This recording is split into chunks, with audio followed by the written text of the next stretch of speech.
Well, hello again. Welcome again to another episode of Down to Earth, but Heavenly Minded. And I'm your host, Irv Risch. And today I'm going to just talk to you about a question. If God spoke to you, would you listen? That's kind of a profound question. But the fact is that God has spoken. And He had spoken in times past to another man. But what He had said to this man really applies to us as well. Now, this man's name was Job. Now, I just finished going through the book of Job and I posted it on my YouTube channel, but it won't be available until next year, believe it or not. I'm way ahead on some videos. And I just wanted to talk to you about one thing that Job said, excuse me, that was so profound. And let me just get it up here. It's just a quick statement here. He said this: After my skin has been thus destroyed, yet in my flesh I shall see God. Now, I believe that this statement that he made can apply to many of us. I know it applies to me. I'm getting old, and my skin will be thus destroyed. Uh, where we all can count on death and taxes. Well, we will, probably most of us will experience death. Unless the Lord comes tomorrow or today, we don't know. But the fact is, I know I will see God, you know. Now, let's get back to the question. If God spoke to you, would you listen? Now, I'm going to just read uh, the text that where God spoke to Job. But just think about this: God is speaking to you, just like He spoke to Job. This is what is said. Then the Lord answered Job out of a whirlwind and said, just think for a minute. You're standing in a field, you're outdoors, and all of a sudden a little whirlwind picks up. Yeah, we call them twisters. We've seen them in our country. They're called tornadoes. They pop up. Well, God spoke out of this whirlwind, and this is what He said: Who is this that darkens counsel by words without knowledge? Dress for action like a man. This is God speaking now. I will question you, and you make it known to me. Where were you when I laid the foundations of the earth? Tell me, if you have understanding. Who determined the measurements? Surely you know. Or who stretched the line upon it? Or what were its bases sunk? Or who laid the cornerstone? When the morning stars sang together, this is the angels, and all the sons of God shouted for joy. Oh, who shut in the sea with doors when it burst out from the womb, when I made the clouds a garment and the thick darkness a swaddling band, and prescribed limits for it, and set bars and doors, and said, Thus far shall you come, and no further, and here shall you prove waves be stayed. Have you ever stood on the shoreline of a ocean or a large lake, and the waves would roll in and they would come so far and then they go back out. It comes so far, they go back out. Well, God is the one that set these limits. Can we understand this? Well, we call them, you know, it's just nature that does this. Well, it's more than nature. It's God's hand at work. The waves will come in and just so far, and that's it. And God has created it that way. We call them natural laws, but in fact, they are laws that God had set in place. Continuing on, have you commanded the morning since your days began, and caused the dawn to know its place, that it might take hold of the skirts of the earth, and the wicked be shaken out of it? It is changed like clay under the seal, and its uh, features stand out like a garment for the wicked. Their light is withheld, and the uplifted arm is broken. Have you entered into the spring of the sea, or walked on the recesses of the deep? Have the gates of the depth been revealed to you? Or have you seen the gates of the deep darkness? If you comprehend the expanse of the earth, if you know all this,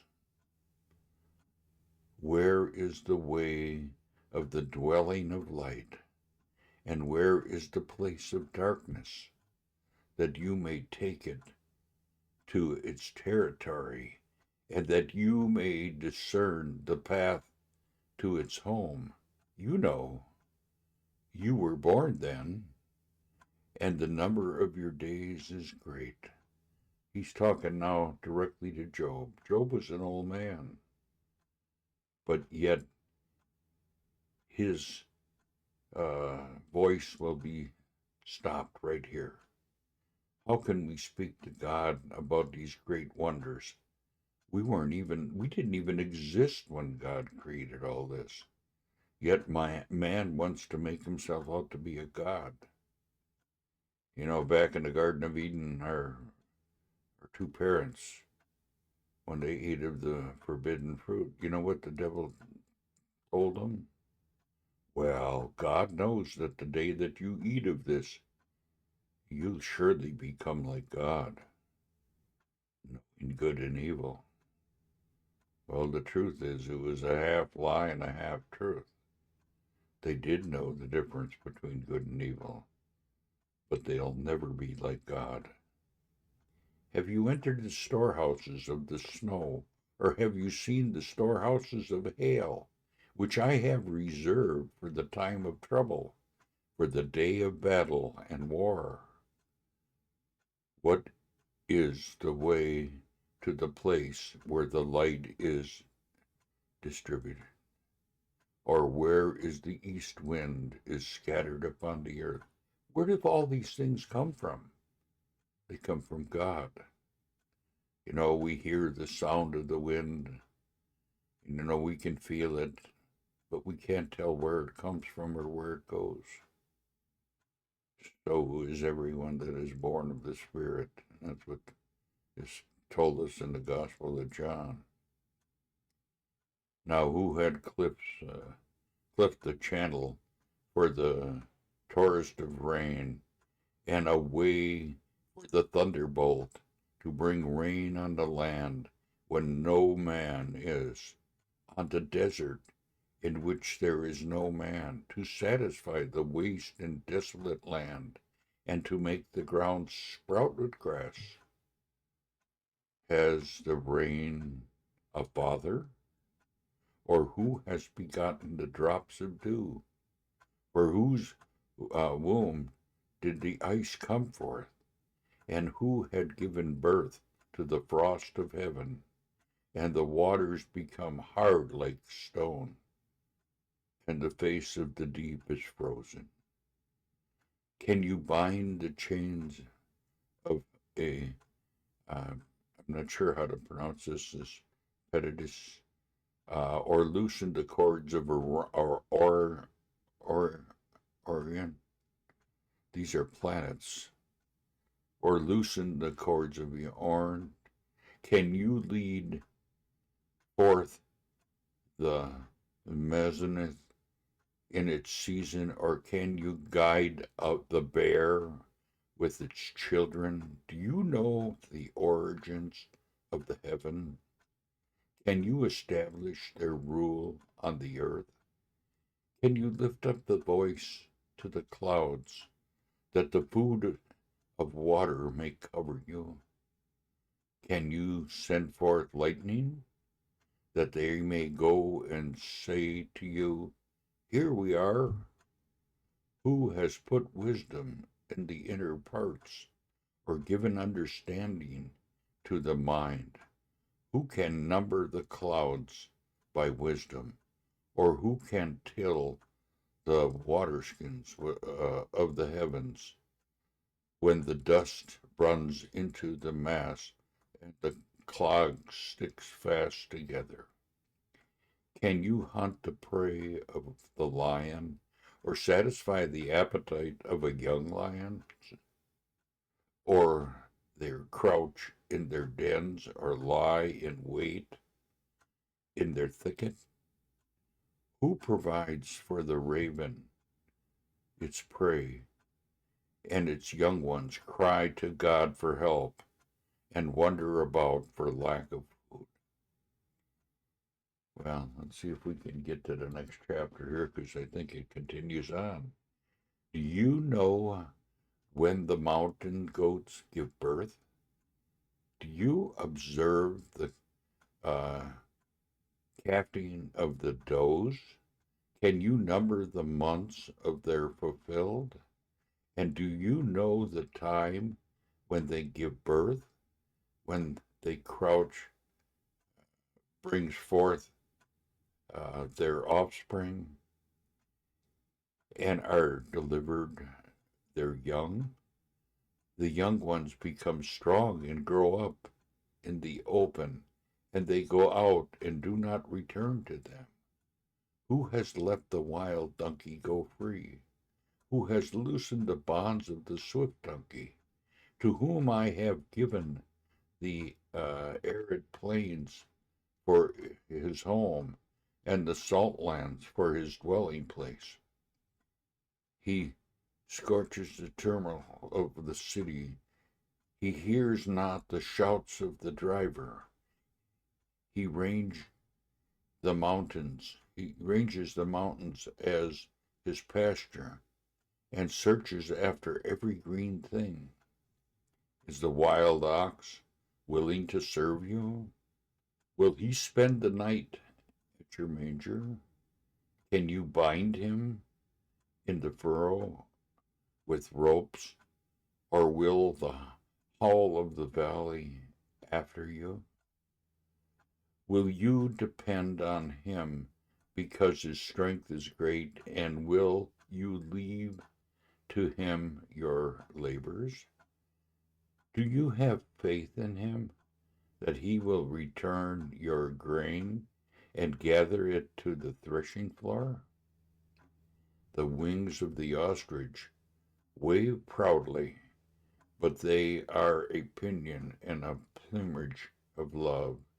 For she leaves her eggs to the earth, and lets them be warmed on the ground, forgetting that a foot may crush them, and that the wild beast may trample them.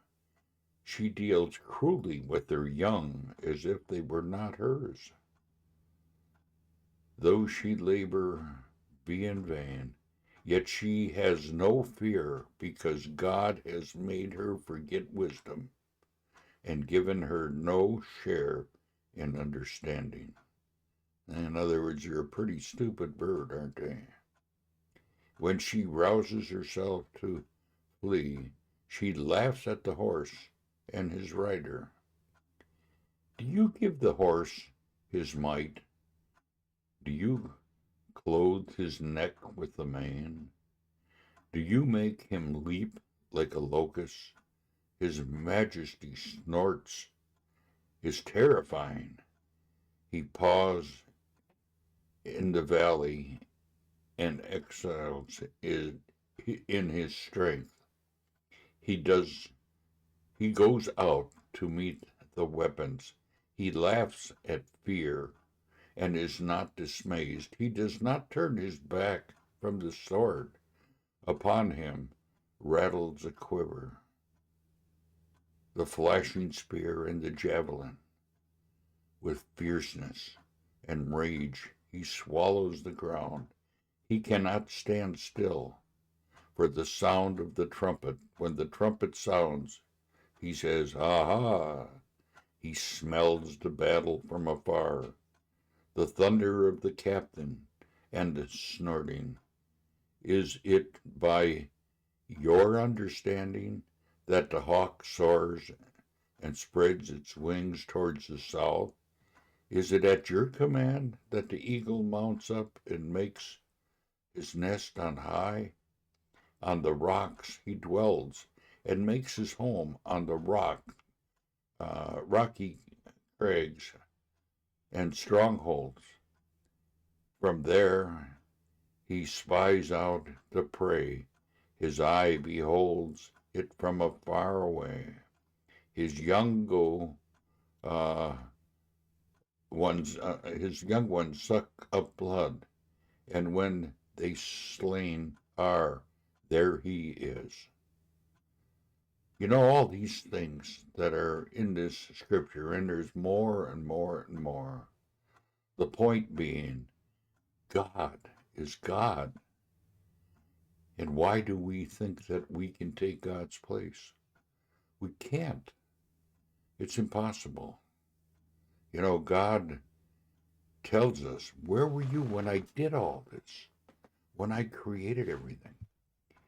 You know, science has come up with different theories, and that's all they are, theories. The Bible is facts. And if you really study science and study the Bible, they do not contradict one another. In fact, they're in harmony. And not only that, we can check history. So you have history, science, the Bible, and logically everything fits if we just put it all in the right place instead of trying to theorize everything. You know, we live in a crazy world where people say there is no God and that there's, you know, this whole idea of evolution. Things did not evolve. There was a creator. There was uh, someone behind everything that is. Just look at our own body. I mean, our own body is so wonderfully made. Now, there are parts that wear out in it, and there are parts that get injured. But mankind is intelligent enough to be able to replace parts. I've got a lot of replaced parts. I got an artificial knee. I got a hearing aid. Uh, you know, I got false teeth. I got a lot of parts that aren't mine. And man is capable of fixing things. You know, over time my vision has gone but I had cataract surgery and I'm able to see better now. In fact, I got to have surgery on the other eye now next Wednesday. But the point being that man is intelligent enough to study science and medical needs, and they have come up with a lot of nice things that help us, and we even live longer lives. But the fact of the matter is, we are not God. But God expects us to acknowledge Him and to worship Him because he truly is God. He is the Almighty. And just some of these things that we have seen today. So if God spoke to you, which he has, are you listening? Would you listen? That's very important. Pick up your Bible and read about God. You'll learn about him. The Bible does say, who can know the mind of God? You know, man is so foolish, he tries to come up with things like, and we've heard it before, God is so great that he can make a rock so heavy that he himself couldn't lift it. That's foolishness. You know, you think about it, God is a sensible God, and he's not going to listen to man. He's not going to prove who he is. He doesn't have to. In the very beginning of the Bible, it says this: God. That's it. God. He doesn't have to prove that he exists or who he is. He could come down and squash you in a minute. But God is love. You have to understand all the attributes of God. And then you start to really realize who God is. He's not out to harm us. He's not some tyrant that's, God. No, he speaks to us.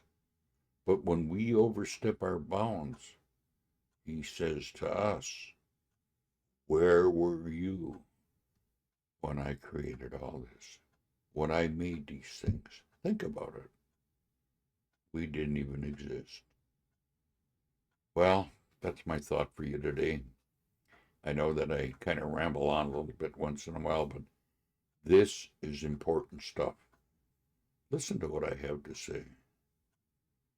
If God spoke, right now, if he spoke to you, would you listen? Well, he's speaking to you through his written word.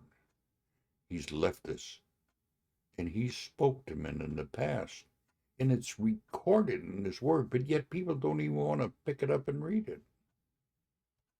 That's my thought today. Listen to God. He's trying to talk to you. With that said, bye for now.